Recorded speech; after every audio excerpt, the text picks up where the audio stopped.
지난주에 잘 아시는 대로 지난주 26일에 391명의 아프가니스탄인들이 우리 한국의 군용기를 이용해서 한국에 무사히 도착을 했는데 아마 그 일을 다 알고 계실 것입니다. 아마 그분들은 주로 이제 한국 대사관이나 코이카나 병원에서 주로 일했던 분들인데 한국 정부를 직접적으로 도왔던 분들이라 만약에 그분들을 현지에 놓고 오면 혹시 불이익을 받을 수가 있고 신변에 무슨 문제가 생길 수가 있죠. 그래서 아마 정부에서 군사작전같이 이렇게 치밀하게 준비해서 이번에 391명이 무사히 한국에 들어왔습니다. 대체적으로 한국의 여론은 굉장히 좋은 것 같아요. 참 생명이 참 귀하고 또 그 생명을 구하는 일에 또 정부가 일조했다고 하는 것은 굉장히 의미 있는 일이 아닌가 생각이 됩니다. 아마 이 작전이 성공할 수 있었던 것은 아마 여러 가지 요인들이 있을 수가 있겠는데 일단 우리를 도왔던 사람들을 우리도 도와야 된다는 그런 의지가 마음속에 있지 않았겠는가 생각이 됩니다. 의지가 있으면 길이 열리고 우리가 불가능에 도전할 수가 있는 것이죠. 가장 중요한 것은 의지 아닙니까? 그리고 또 이동하는 과정에서 버스 6대를 이용해서 무사히 카불 공항에 도착할 수가 있었는데 아마 미군을 대동하고 이렇게 쉽게 이동할 수가 있었던 것 같아요.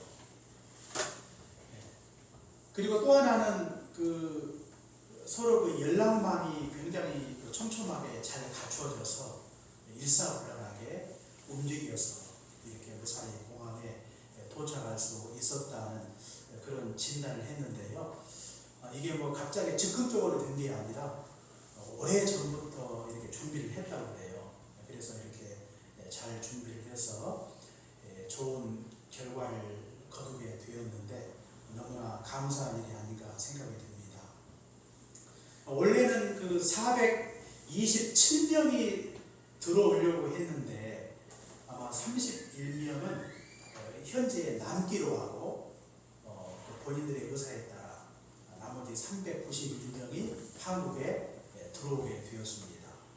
아마 그분들이 선택할 수 있는 선택지는 두 가지죠. 남을 것인가 갈 것인가. 그래서 아마 현지에 머무르기보다는 한국으로 가는 것이 좋겠다고 판단이 되어서 대부분의 사람들이 한국에 들어오지 않았는가 생각이 됩니다. 뭔가 이렇게 급박한 일이 닥쳐왔을 때 우리가 선택할 수 있는 선택지가 그렇게 많지 않습니다. 이것은 우리 인생도 마찬가지가 아닌가 생각이 들어요. 우리에게 다양한 인생의 길이 있는데 그러나 크게는 두 가지 길이 있는 것이죠. 오늘 성경에도 나와 있듯이 하나는 악인의 길이 있고 하나는 의인의 길이 있는 것입니다. 우리는 이 둘 중에 하나를 선택하는 것이죠. 마치 그들이 이 중요한 순간에 떠날 것인가 남을 것인가 둘 중에 하나를 선택하고 그 길로 간 것처럼 우리 인생도 이 두 가지 길이 있는 것이죠. 악인의 길로 갈 것인가 아니면 의인의 길로 갈 것인가. 우리는 이 둘 중에 하나를 선택해서 지금 우리는 그 길로 가고 있는 것입니다. 그리고 지금 우리는 이 악인의 길과 의인의 길 중에 의인의 길을 선택해서 그 길로 가고 있는데 그 길로 가는 것이 우리에게 어떤 의미가 있고 그 길의 끝이 무엇인가를 우리는 알고 있다고 하는 것입니다. 오늘 잠언 기자는 우리가 성경 말씀을 통해서 우리에게 두 가지 길이 있는데 우리가 어떤 길로 가야 될 것인가를 우리에게 가르쳐주고 있는 것을 볼 수가 있습니다. 그렇다면 이 두 가지 길 중에 첫 번째 길인 이 악인의 길은 과연 어떤 길인가? 이것을 우리가 생각해 보아야 되겠습니다.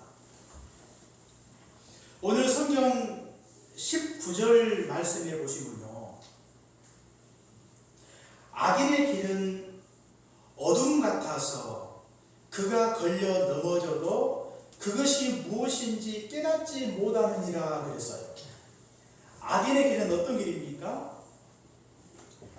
어둠이라 그랬어요. 어둠이라. 어둠이라. 이 악인의 길이 어둠이라고 하는 것은 어떤 의미가 있는가 하면, 어둠이라고 하는 것은 진리의 빛이 없다는 거예요. 진리의 빛이 없다.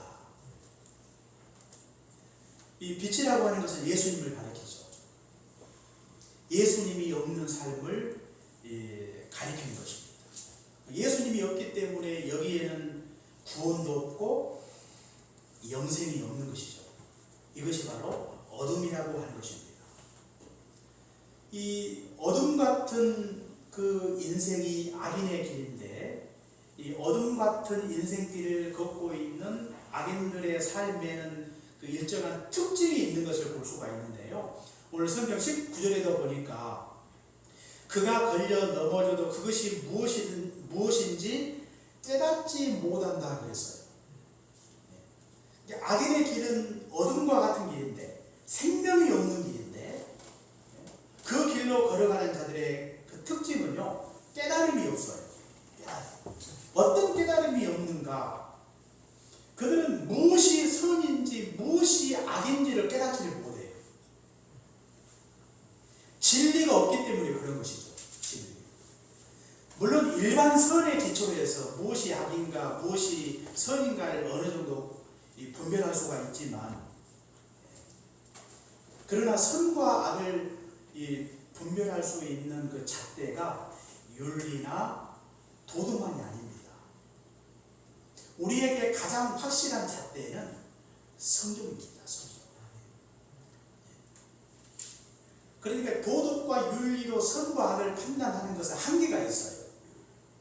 그렇기 때문에 우리에게는 진리가 있는 것이죠. 그 진리의 잣대로 비추어 볼 때 무엇이 선이고 악인가를 알 수가 있어요. 이번에 아프가니스탄 그 사람들이 한국에 들어온다고 했을 때도 굉장히 사람들이 의견이 분분했어요. 사실 들어오는 것이 옳은 것인가 그런 것인가, 그 사람들의 어떤 그 정치 색깔이나 또 종교에 따라서 그들이 들어오는 것이 옳다, 그들이 들어와서는 안 된다, 이렇게 주장하는 사람들이 있어요. 이것을 어떤 윤리나 도덕의 잣대로 판단할 수도 있지만 무엇이 옳고 그른가를 때로는 판단하기가 참 어려울 때가 많이 있어요. 그러나 우리가 성경의 잣대에 비추어 보면 이런 것들이 굉장히 간단 명료합니다. 성경은요. 우리가 마태복음 12장에 보니까 성경은 이런 일에 대해서 뭐라고 말씀하고 있는가 하면, 안식일에 구덩이에 양 한 마리가 빠져 있으면 어떻게 하는 것이 옳으냐고 이렇게 묻지 않습니까? 그 양을 구해내는 것이 옳지 않냐고 이렇게 말씀을 하고 있죠. 사람이 양보다 더 귀하지 아니하냐, 이렇게 말씀을 하고 있는 걸 볼 수가 있어요. 짐승 한 마리가 구덩이에 빠져도 그 짐승을 구해내는 것이죠. 공경에 처해있을 때. 그런데 이 양보다 사람이 더 귀하지 아니하냐고 성경이 말씀을 하고 있어요. 짐승 한 마리가 그렇게 귀하다면 사람은 그보다 훨씬 귀하다고 하는 것입니다. 사람이 공경에 처해 있다면 당연히 그들에게 손을 내밀어서 그들을 구해내는 것이 옳다는 것이죠. 이것이 바로 성경입니다. 성경은 우리에게 무엇이 선이고 무엇이 악인지, 무엇이 옳고 그른가를 정말로 간단 명료하게 우리에게 가르쳐주고 있는 걸 볼 수가 있어요. 그런데 여기에 무슨 이념이나 정치나 이 어떤 다양한 종교들이 개입되어서 그것을 곡해하는 것을 보지 않습니다. 심지어 기독교 신자들까지라도 거기에 무슨 어떤 정치 이념을 개입시켜서 그것이 옳다 그러다 그렇게 판단하면 안 되는 것입니다. 우리는 정치 이전에 먼저 중요한 우리 삶의 잣대는 성경입니다. 성경이 옳으면 옳은 거예요. 다수가 다소가 옳다고 해도 성경에 그르면 그런 것이고, 다소가 틀리다고 해도 성경에 옳으면 옳은 것입니다. 그러나 악인의 길로 걸어가고 있는 자들에게는 절대 진리가 없기 때문에 옳고 그름을 깨달아 알 수가 없는 것이죠. 뿐만 아니라 이 어둠의 길은요, 죄악의 심각성을 깨닫지를 못해요. 그렇기 때문에 사람들이 쉽게 범죄하는 것이죠. 이 죄라고 하는 것은 굉장히 파괴적입니다. 그렇기 때문에 우리가 죄악 가운데 살게 되면 그 죄가 우리 인생을 철저하게 파괴하기 때문에 우리 인생이 불행한 길로 갈 수밖에 없는 것이죠. 죄는요, 친구로 삼을 수가 없는 그런 존재입니다. 죄가 우리 안에 들어오고, 그리고 우리 삶 속에 가정 가운데 죄가 들어오면 그 죄는 우리 인생을 완전히 무너뜨려요. 이것이 바로 죄의 실체입니다. 그리고 죄는 결국 우리 인생을 죽음으로 몰아가는 것입니다. 절망적이죠. 그래서 이 악인의 길로 걸어가는 자들, 그들의 인생이 어둠과 같아서 그들은 그 죄의 심각성을 전혀 깨닫지를 못하고 있다고 하는 것입니다. 죄가 얼마나 우리 인생을 파괴하고 죄가 우리 인생을 죽음의 길로 치닫게 하고 있다는 사실을 깨닫지 못하고 죄를 친구 삼아 죄와 짝하여 그 길로 걸어가는 그런 어리석은 인생들이 많이 있다고 하는 것입니다. 뿐만 아니라 그들이 깨닫지 못하는 것은 어둠의 길의 끝이 무엇인가를 깨닫지 못하고 있다고 하는 것입니다. 그 끝이 무엇입니까? 이 어둠이라고 하는 말은 흑암이라고 하는 뜻이 있는데, 그 흑암이라고 하는 것은 결국 심판의 뜻이 있어요. 심판. 그러니까 이 어둠의 길의 끝자락에는 무엇이 있는가? 심판이 있음에도 불구하고 그것을 깨닫지 못하고 인생을 허랑방탕하게 인생을 살아가고 있는 자들이 바로 어둠의 길로 걷고 있는 자들의 삶이라고 하는 것입니다. 우리가 누가복음 16장에 보시면요, 그 부자와 나사로 이야기가 성경에 나와 있죠. 이 부자는 어떤 자입니까? 부자는 날마다 자색 옷과 고운 베옷을 입고 날마다 호화로이 연락하다가 나중에 죽어요. 죽어서 음부에 떨어져서 음부에서 괴로워하고 있는 걸 볼 수가 있습니다. 그가 알지 못한 것이 무엇입니까? 깨닫지 못한 것이 무엇입니까? 그가 호화로이 날마다 연락하면서 허랑방탕하게 인생을 살고 있으면서 그가 깨닫지 못한 가장 결정적인 한 가지가 무엇입니까? 그것은 바로 죽음 이후에 심판이 있다는 사실을 깨닫지를 못했다고 하는 것입니다. 이 세상에서 가장 어리석은 자가 누군가? 우리 인생 가운데 죽음이 있다는 것, 죽음 이후에는 심판이 있다는 것, 이걸 깨닫지 못하고 인생을 살아가고 있는 자가 가장 불행한 자예요.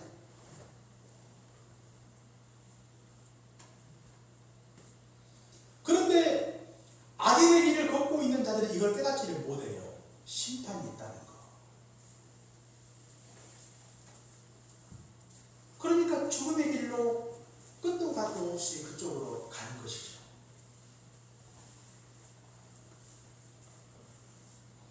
비로소 이 부자는 죽고 난 이후에 그가 심판에 있을 때 그때 자기가 얼마나 어리석고 무지한 자였는지 그때 비로소 깨닫지 않습니까?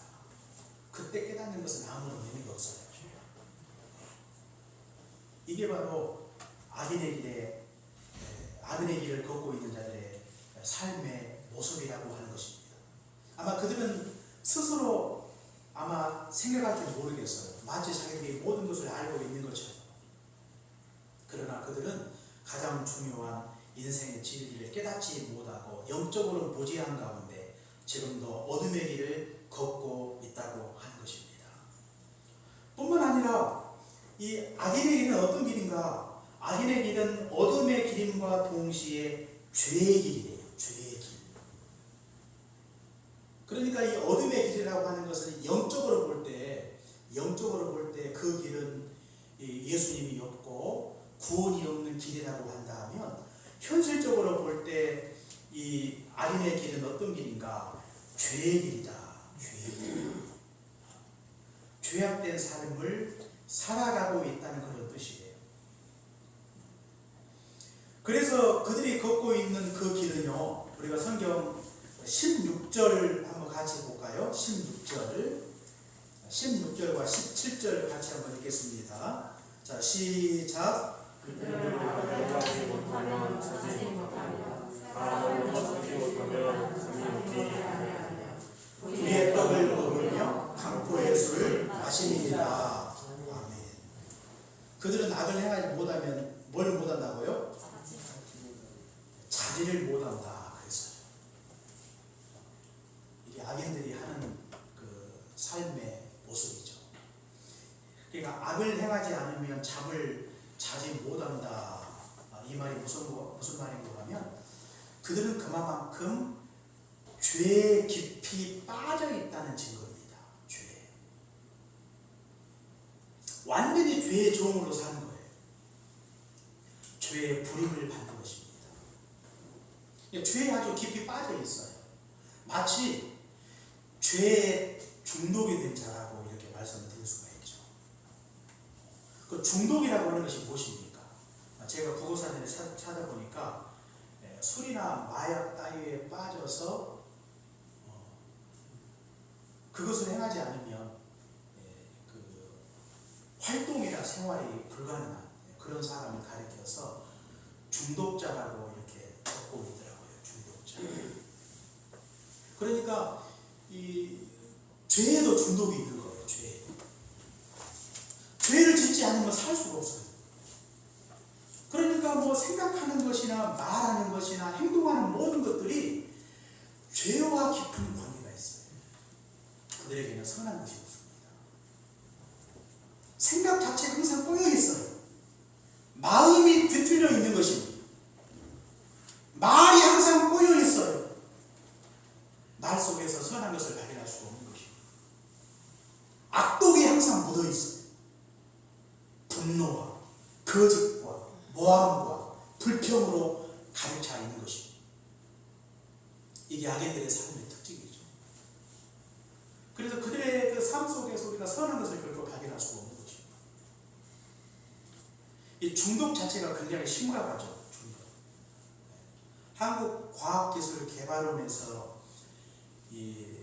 발표한 것인데요. 우리 한국 사회에서 가장 심각한 중독은 스마트폰입니다.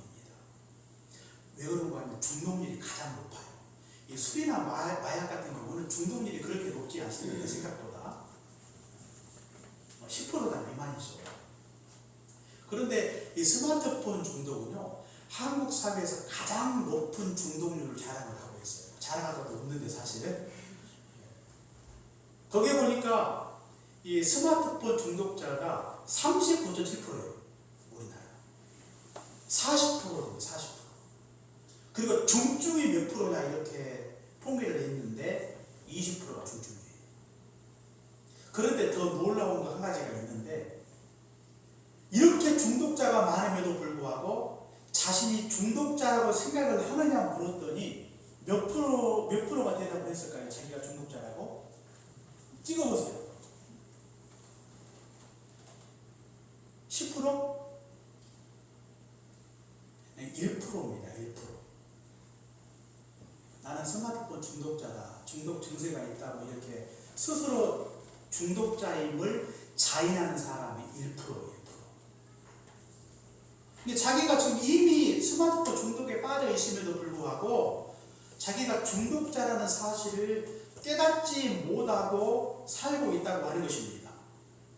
깨닫지 못한다고 하는 것은 굉장히 심각한 일이에요. 자기가 뭔가 심각하다고 깨달아야 그것이 개선이 되는 것입니다. 깨닫지 못하니까 개선이 안 돼요.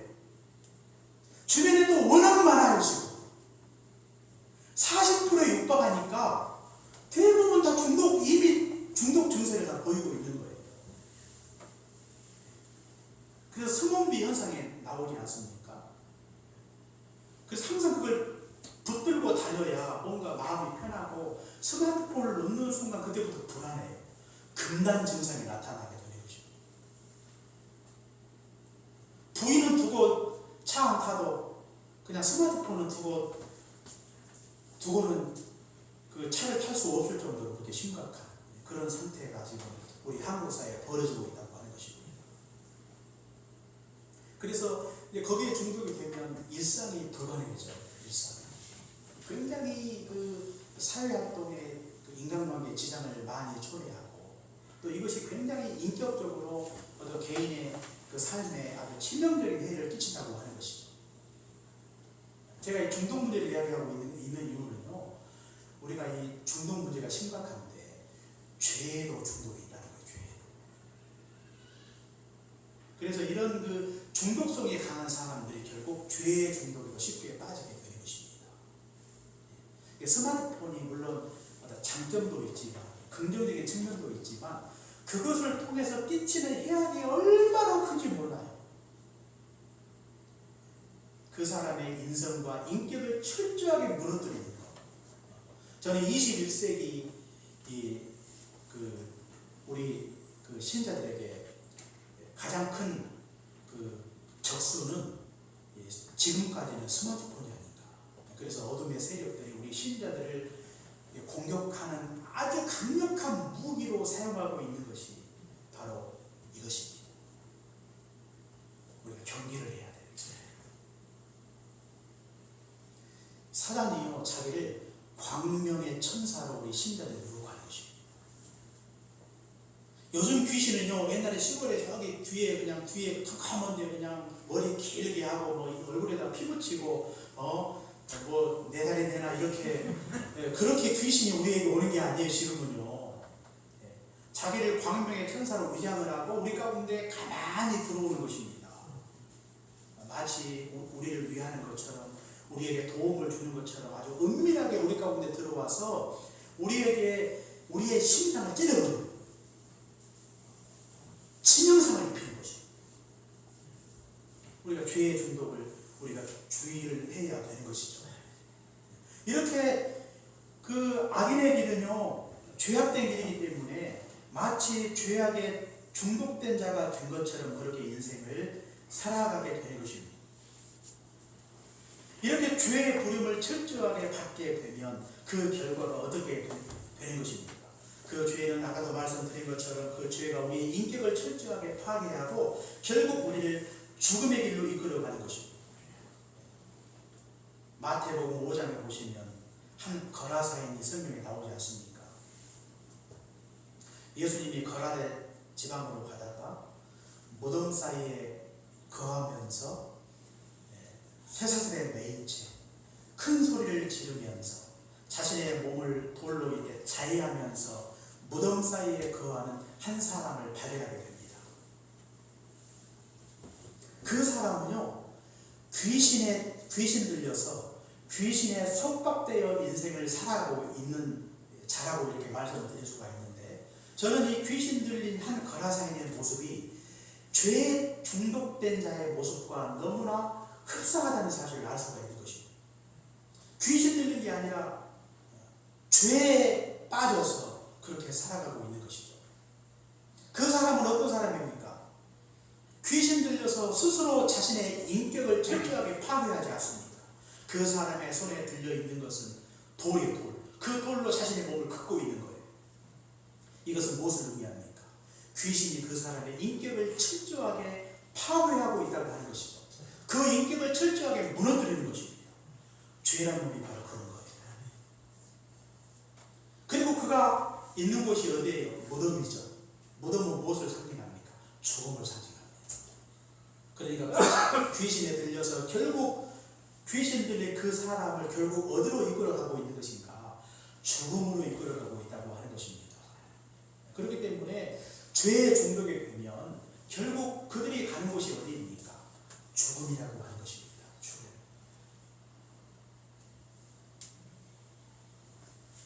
죄인의 길의 끝자락, 악인의 길의 끝자락이 어디인가? 바로 그것이 바로 죽음인 것입니다. 예수님이 이 땅에 오신 것은 양으로 생명을 얻게 하고 또 풍성히 얻게 하기 위해서 이 땅에 오셨지만, 그러나 사람을 죽이고 멸망시키기 위해서 도둑이 오는 것입니다. 악인의 길은 죽음의 길입니다. 저주의 길이에요. 철저하게 그 인생을 파괴시키고 죽음으로 치닫게 만드는 그 길이 바로 악인의 길이라고 하는 것입니다. 그렇다면 의인의 길은 어떤 길입니까? 의인의 길은요, 그 반대로 돋는 햇살 같다 그랬어요. 돋는 햇살 같다. 우리가 성경 같이 한번 읽을까요? 자, 성경 18절입니다. 18절 시작. 의인의 길은 돋는 햇살 같아서 크게 빛나 한낮의 광명에 이르노라. 아멘. 악인의 길은 빛이 없어요. 어둠이죠. 그러나 의인의 길에는 빛이 있습니다. 예수님이 오셔서 그 가운데 계시는 것이죠. 예수님이 계시다고 하는 것은 바로 그 안에 구원이 있고 영생이 있고 천국이 있다고 하는 것입니다. 이미 우리 안에는 예수님께서 생명의 빛을 우리 인생 가운데 비추어 주신 것입니다. 처음에는 돋는 햇살 같은 것이지만 나중에는 크게 빛나 한낮의 광명에 이르게 된다고 했어요. 한낮의 광명이라고 하는 것은 정오의 빛을 가리킵니다. 가장 밝은 빛. 우리 안에 예수님이 새 생명을 허락해 주셔서 그 생명은 나중에 커져서 정오의 빛과 같이 크게 빛나도록 하시겠다는 그런 말씀이에요. 우리가 예수님 믿고 천국 가면 그만이 아니라 우리 안에 허락하신 그 빛이 나중에는 커져서 의로 충만한 상태로 점진적으로 성장하여 큰 빛이 될 것을 성경이 우리에게 가르쳐주고 있는 것입니다. 이것이 바로 우리에게 생명을 허락하신 하나님의 기쁘신 뜻이라고 하는 것입니다. 하나님이 우리를 구원하신 그 목적이 무엇입니까? 그것은 우리에게 생명을 주시기 위해서 우리를 구원해 주셨지만 또 하나의 목적은 우리를 저의 빛과 같이 온전하고 거룩하고 그리고 의로 충만한 삶으로 하나님께서 우리를 변화시켜 주시기 위해서 우리를 구원해 주신 것입니다. 이것이 하나님이 우리 신자들을 구원하신 목적이에요. 또 그렇게 살아가는 것이 우리에게 주어진 미션이라고 하는 것입니다. 그래서 주님은 우리를 가리켜서 너희는 세상의 빛이라고 그랬어요. 의로 충만한 삶으로 변화를 받아 세상 가운데 우뚝 서는 것, 이것이 하나님께서 우리에게 허락하신 사명이라고 하는 것입니다. 마태복음 5장에도 말씀하고 있지 않습니까? 너희는 세상의 빛이라고 말씀하시면서 너희 빛을 세상에 비추어 그들로 하여금 너희 착한 행실을 보고 하나님께 영광을 돌리게 하여 우리 안에 허락하신 생명의 빛이 나중에는 정오의 큰 빛같이 커져서 의로 충만한 우리의 삶을 통해 세상 사람들에게 감동을 주어서 그들을 주께로 인도하는 것, 그것이 우리에게 주어진 사명이라고 하는 것입니다. 너희의 착한 행실을 보고 하나님께 영광을 돌리게 하는 것, 이것이 전도예요. 이것이 바로 의인의 길이라고 하는 것입니다. 의인의 길은 생명의 길임과 동시에 의인의 길은 의로 충만한 길입니다. 그러므로 우리가 옛삶을 버려버리고 의로 충만한 삶으로 변화를 받아 세상 가운데 빛으로 우뚝 서십시오. 그리고 그 모습을 통해 많은 자를 주께로 인도하는 이 선교의 사명을 우리가 믿음으로 잘 감당을 하셔야 되겠습니다. 사랑하는 예비교회 성도 여러분, 우리에게는 두 가지 길이 있습니다. 하나는 악인의 길이 있고 하나는 의인의 길이 있는 것입니다. 여러분은 어떤 길을 걸어가시겠습니까? 악인의 길은 죽음의 길이에요. 그곳에는 생명이 없습니다. 악인의 길은 결국 우리의 인생을 철저하게 파괴하고 우리 인생을 불행으로 이끌지만 의인의 길은 우리에게 생명의 길이어서 우리에게 진정 진정한 행복과 생명과 구원과 천국을 하나님께서 우리에게 허락해 주신 것입니다. 그러나 우리가 의의 길로 걸어갈 때 그야말로 우리에게 끊임없는 유혹이 있어요. 악인의 길로 걸어갈 것을 끊임없이 우리를 시험하고 유혹하는 세력들이 있다는 사실을 우리가 기억해야 되겠습니다. 우리가 오늘 성경 말씀 중에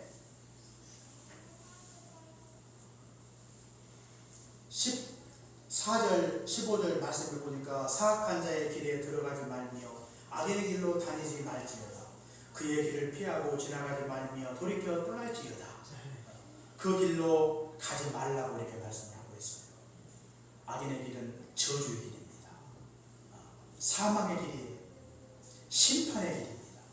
그러므로 우리가 결코 그 길로 걸어가지 말고 설사 그 길로 걸어가더라도 속히 마음을 돌이켜서 의의 길로 걸어가야 되겠습니다. 그 길로 묵묵히 걸어갈 때 그 길의 끝자락에 하나님께서 우리에게 찬란한 영광을 예비하시고 영원한 생명으로 우리를 이끌어 주실 것입니다. 그것을 바라보고 의로 충만한 정의의 빛과 같은 그런 인생을 살기 위해서 끊임없이 의의 삶을 추구하는 복된 인생 살아가시기를 주의 이름으로 축원합니다.